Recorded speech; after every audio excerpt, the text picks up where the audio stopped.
Welcome back for another 8 Caillou challenge. Enumerable magic number 4, true for none. Create a method called none, which they already stubbed out for us here, that accepts an array. You see that as the first parameter, and a block. We use different terminology, but they mean a function delegate here. Well, don't worry, we'll cover that. And returns true if the block or function returns true for none of the items in the array. An empty list should return true. So I think this is a little above an 8 Caillou challenge. I wouldn't have put it in the 8 Caillou, but you know, we deal with what we have, and this will be a good introduction to some new concepts. I just want you to relax. If you don't understand anything the first time, don't worry. We talk about this routinely, and a little more seeps in each time. That's how I learn anyway. So I think the instructions are clear enough. This array is going to be filled with integer values, right? And then they made a function parameter. So this represents a function. We know that classes, right, contain essentially data members and functions, which are behaviors. Classes contain data and functions. Members and behavior, whatever terminology you want to use.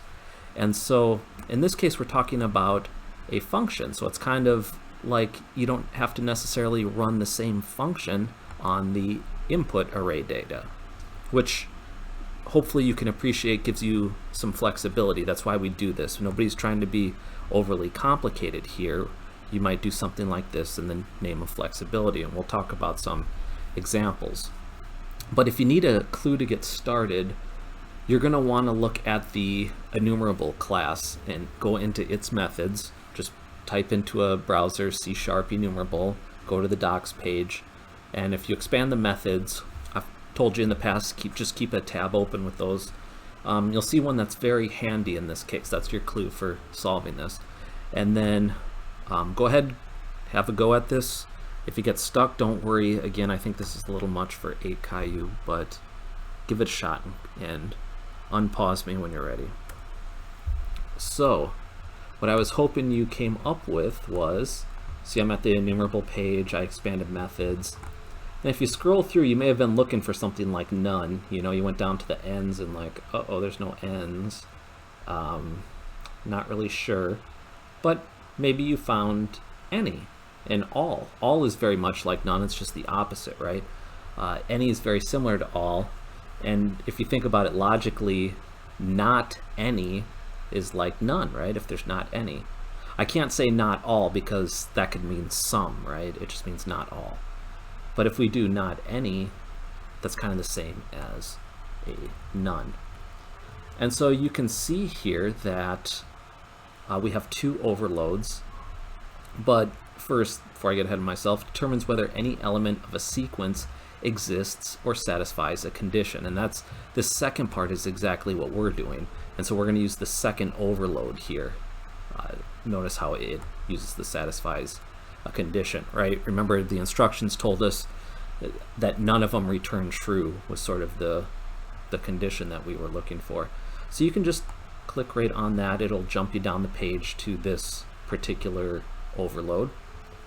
And so if this is new, you remember with these extension methods, they got this weird this keyword at the beginning, and don't be intimidated. This is actually not a parameter. This means that this method any here will be called on something of this type.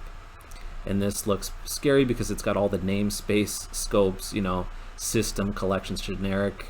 Hopefully you remember that sometimes we say using system collections generic when we want to use IEnumerable. So you just see the fully qualified name listed here. And T-source just means it can be any type. That's the idea of generics, right? So it could be integers, it could be doubles, it could be strings, it can be anything. And again, this probably seems overly complicated if you're a beginner, but it's actually really nice in that you don't have to make separate methods that essentially do the same thing for every type. Imagine you needed one method that did something with integers, and then you had to make basically a copy of that thing to do the same thing with doubles. Wouldn't it be nice if the methods just knew, hey, if I want to add then add integers. If they're doubles, add doubles. If they're float, add float, whatever.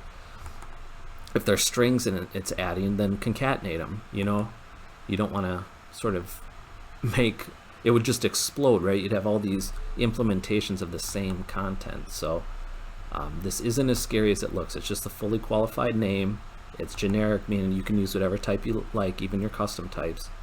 And then it just has a parameter name. Again, I don't like to think of this as a parameter because it has the this keyword. It just means you're going to take one of these, some collection, array, list, the regular C# collections we work with, and then you can say .any, call any like a method on it. And so in reality, the parameters coming after the this keyword, like this one, predicate, are the actual parameter list for the method. So we'll say with our array, arr.any, and then we'll pass it a predicate. And hopefully you remember, we'll go back, but on our challenge, it was func int comma bool, right? Very much like this. Predicates return booleans. They say whether something's true or false. It's just a fancy word, predicate, for true or false. So we can see an example of that down here.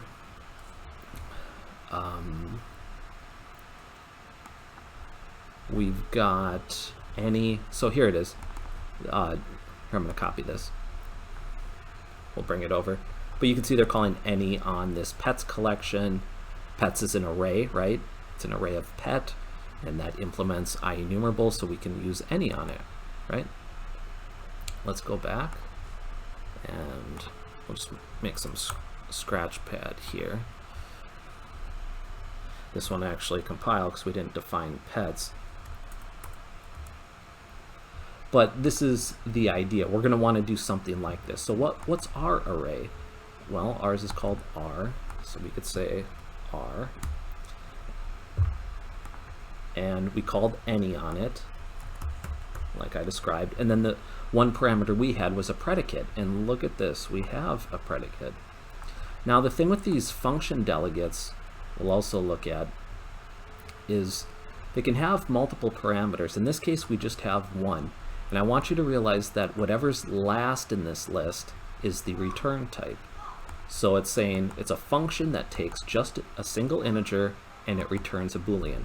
If this said func int string int Boolean, it would mean it's a function that takes an integer as the first parameter, a string as the second parameter, an integer as the third parameter, and then it returns a Boolean. But ours wasn't like that. I'm just letting you know, because when you go to the doc page on func, look at these. They've got some, look at this, like void. It doesn't take any parameters, it just returns a result. And then you've got one parameter, you've got two parameters. They even call them T1 and T2, and it's always T result at the end. You'll see the return type is always last. And they go up to ridiculous numbers here. Look at this, they go to, it's the max, up to 16 parameters. Now I would slap somebody if they made a function with 16 parameters. Don't really do that, but that's what I'm thinking in my head if I ever saw that. I have never saw that. I get a little queasy if I see people going much over 3 parameters. It's like, if you think about it, if you have that many parameters, you could easily just kind of combine them into a struct or a little class and then just pass one parameter of that class with all those data members in it. You know, it's just really ugly and a lot to think about if you write out something with 10 parameters, for example. But there's probably somebody who has a use for that, so they do it. I don't know what it is. If you want to chime in the comments, you know someone that needs 16 parameters, that'd be awesome. But anyways, yeah, it's a delegate, right? It's kind of like a placeholder where you can drop any function or method in that has this signature that matches the parameters and also the return type, right? That's what it means to be a match. I can't pass something with 2 parameters because this one only takes 1. I would have to use func T1, T2, T result if I wanted to do that. So hopefully that's clear. Go ahead and read about that if it's still unclear. I don't know that I have much else to say about it for our purposes. But let's go back. So we've got these. So one way I suppose we could think about it, just to make this a little more clear, I'll go down in the scratchpad area again. I want to show you that really anything could fit in here that you can imagine. And so I kind of like the term delegate they use. So I made up this little example. I just wanted to show you real quick. I'm just going to copy and paste it in because I don't think there's anything to gain by watching me type it all out. Now imagine, I thought of it just running with the word delegate. It made me think of like representatives or senators, or depending on the kind of government you have where you live. But imagine then, notice how all of these methods I made, they all fit this signature, right? They all take in one integer and they all return bool. So any one of these methods I could sub in when I call this none. I could put it in for fun as a parameter. I could put in integrity check, smarts check. And so the idea, just the dumb little simple example, is that imagine this array has a bunch of scores. In this case, it would some integrity score for a candidate. So you could run it and see, hey, you know, are there any candidates who have integrity over 50? You know, these are just arbitrary values I made up. Or if it was important to another voter how intelligent somebody was, then they could see if there's any candidates with an IQ over 120, or they weren't going to vote for them. Or if scandals were the most important thing, you know, maybe you want to make sure they have no scandals in their history. Or just insert any popular voting issue of the day, you know, and imagine that people had scores on them. And so for each voter, you could sort of pass in their method, you know, to determine, you know, if there are candidates that pass or not. So I just wanted to make this a little more concrete so you could see that there's all these different kinds of things. And note that it just takes an integer, right? The integer doesn't have to be the same, doesn't have to represent the same kind of data. The delegate doesn't really care. All it cares is that you meet this signature. You take in an int and return a bool. The int was integrity here, but it's an IQ score here. You know, they're completely different. So hopefully that's clear. You'll ask me questions, I'm sure, if it's not. So how can we continue with this? Remember, we had array and we had any, and I'll already go ahead and put in the not. We know that the exclamation mark is just a negation operator, so it just takes the opposite. So if I'm saying there's not any, and we already talked about not any as being another way of saying none. So then, okay, we had to pass in this function, and so I'm going to put a lambda in like they did here.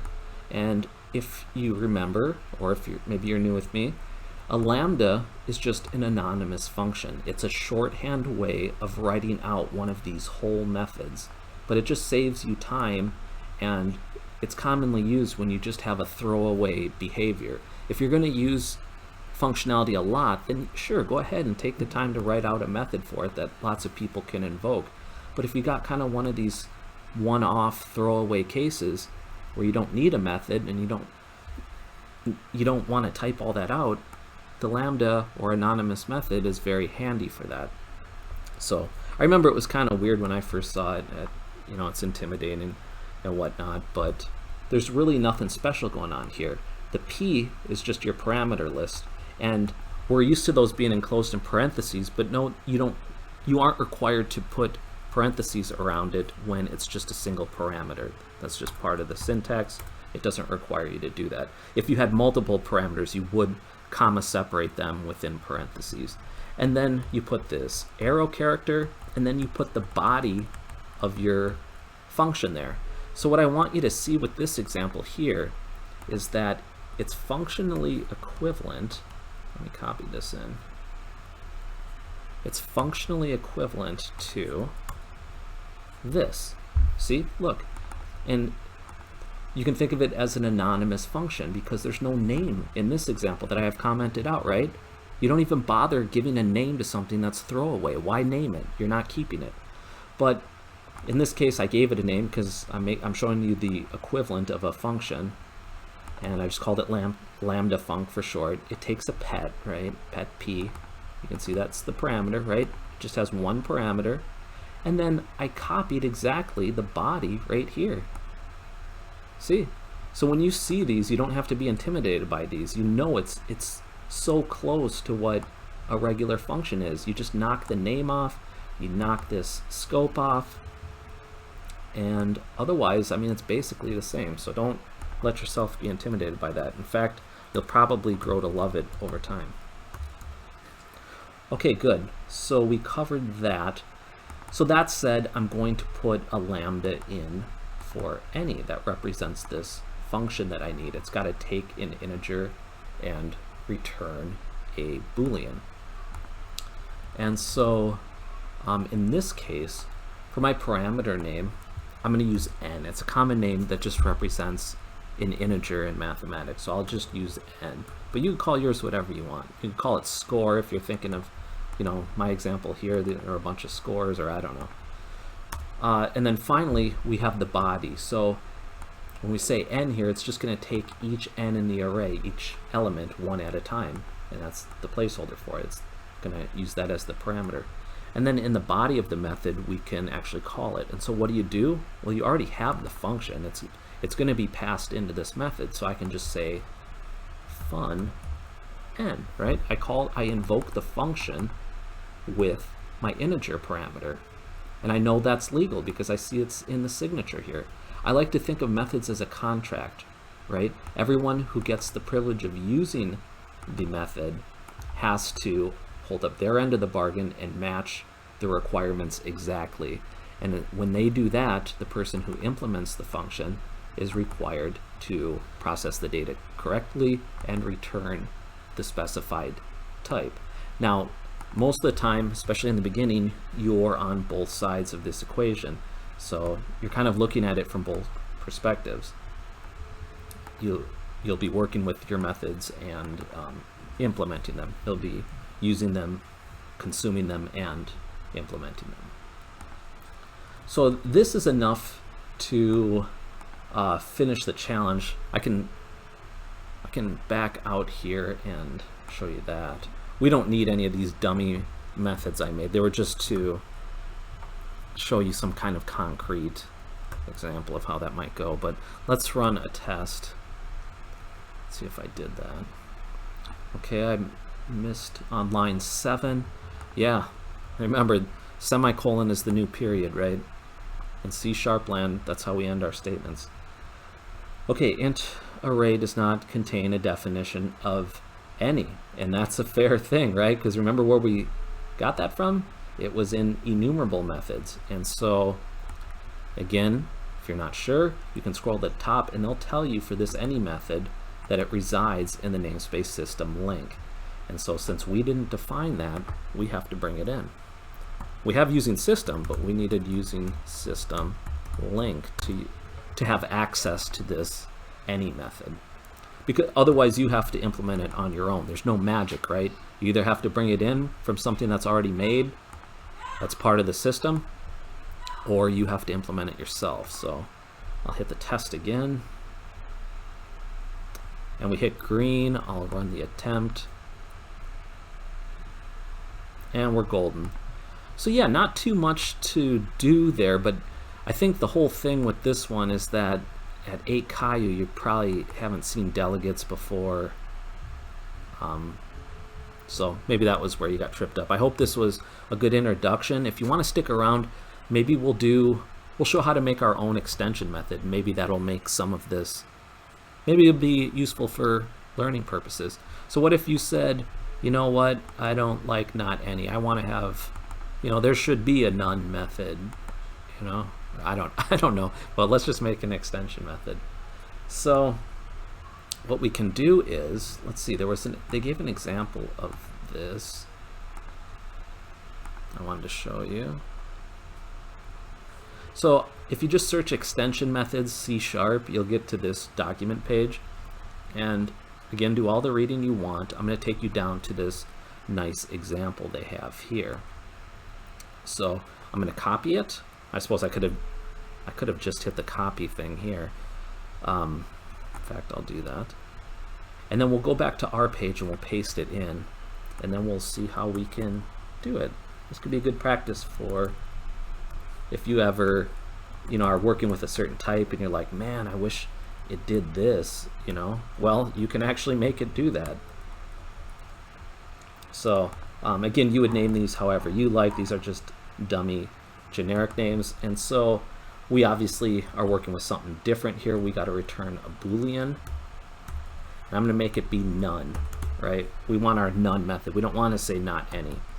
But notice already how they, in their example, they had the this keyword, and they were calling it on string, so that means you would invoke the method name on a string,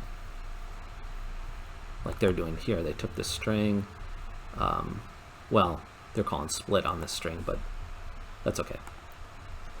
So we've got to repurpose this. This doesn't make sense for us. And then we can say we're not working with a string, we're working with an integer array, right? We want to be able to call none on an array, and that's what this keyword does. Then everything that follows is the actual parameter list of the none method we call. I know it's a little weird, seems a little backwards, so just run with it. And so in that case, we're going to need that function passed in, right? Just like up here. So I'll go ahead and just copy this over.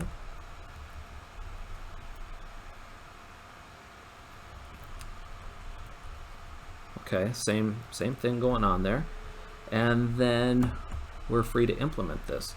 So for none, we're basically going to do like we did before, but this is just sort of a wrapper for it, where we can call it none if you really wanted. This is kind of a contrived example, but I just wanted to show you how you can make your own extension methods, and maybe you could see one in action with the this keyword and all that.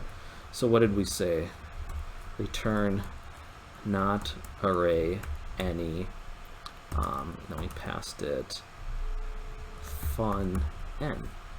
So it's just the same thing we did above, but now that we have this extension method, what this means is that, hey, ding ding ding, this array class, right, got a new behavior. It's not defined by Microsoft, it's not one of the things they made for arrays, but in our code we can say we have that magic. We can say we declare arrays now have this none behavior. So I can just take that, go up, and I should be able to say return array none, and then we pass in the function itself, and it'll work with the function.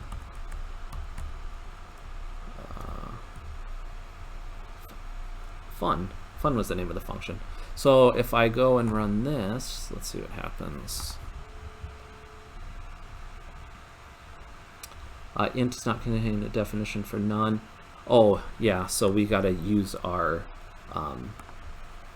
so right now it's like it's in this scope and it's saying, hey, integer array doesn't have any none, so we got to bring in that namespace we made using, what do we call it, not system, wow, that's a habit. I think it was called extension methods, but I'll scroll down to check. Extension methods, yeah. So let's see if that helps. And there. So, if you wanted to make none, you could make your own none. Same thing. I'm going to go back to the one before because this, again, was just a contrived example to hopefully add value to your learning experience. I'm going to get back. I'm not going to submit any of these notes. I'll get rid of this. It's just complete overkill, right? And then the real one was not array. Whoa. Stop yelling at me. N fun n. I think that should do it. We'll get back out. We'll run the attempt again. Yep, extension methods definitely doesn't exist anymore. That's fair. And bingo. So I'll go ahead and submit this off.